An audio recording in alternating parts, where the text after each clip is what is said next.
Esse assunto talvez seja considerado um dos mais fáceis em inglês por ser uma das primeiras coisas que você aprende, os números. Por ser uma coisa tão básica, o seu objetivo geralmente é reconhecer e conseguir reproduzir de uma forma reconhecível.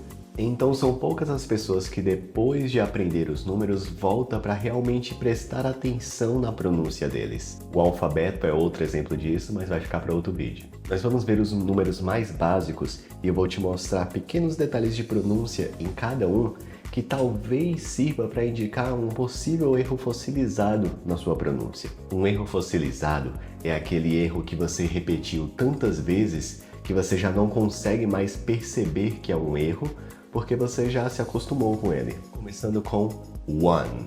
Esse é um daqueles exemplos de palavras em que termina com uma vogal, mas essa vogal não é pronunciada. One. Às vezes a gente pronuncia de forma errada, one. Tá vendo? Sem nenhuma articulação entre a língua e o céu da boca. One. O correto seria one, terminando o som com a língua tocando o céu da boca. One.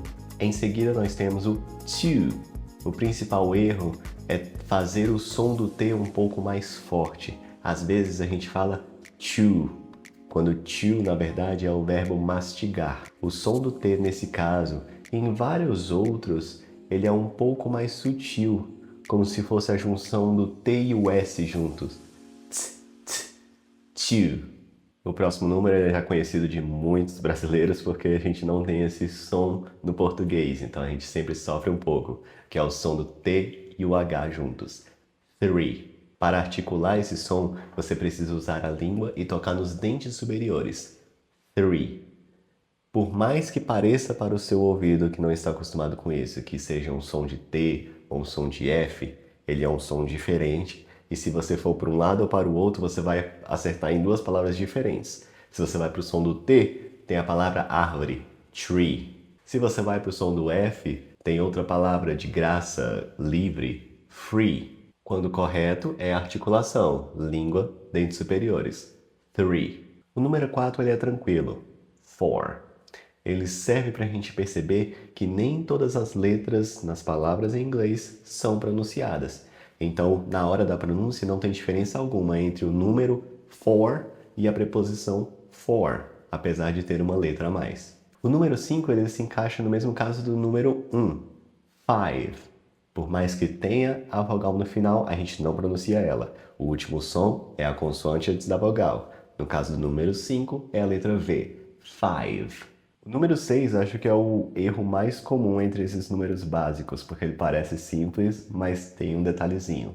Six. Ele não vai ser o mesmo som de I que a gente usa em outras palavras, como read. Nesse caso, ele é um meio termo entre o som do I, como se fosse o I com acento agudo, e o som do E com acento agudo. Essas duas opções viram palavras completamente diferentes. Se você faz o som com o I e o acento agudo, se torna o verbo procurar, seeks. Se você usa o E aberto demais, como se fosse um acento agudo, vira outra palavra também, sex. O correto seria um meio termo, como se fosse um E com um acento circunflexo, six. Seeks, sex, six. Número 7, mesmo caso do número 1. Lembrar de articular o som do N, seven. O número 8, eight, tem a mesma delicadeza no som do T no final. Você não pode deixar ele pesado, H. Vai ser eight. Número 9, nine, mesmo caso do one e do seven. Língua no céu da boca. Ten, junta a questão do T e o N. Ten. O número 11, eleven, tem essa questão da letra E no começo da palavra. A gente tem a tendência a falar eleven, mas é um pouco mais sutil. A gente quase não pronuncia o som do E no começo, eleven. E por último, o número 12, 12.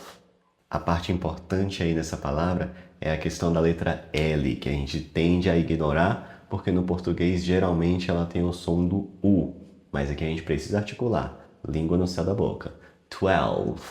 Pratique um pouco onde você está. Tente recitar o seu número de telefone ou número de documento usando cada número em inglês e preste atenção se você comete algum dos erros que eu ressaltei aqui.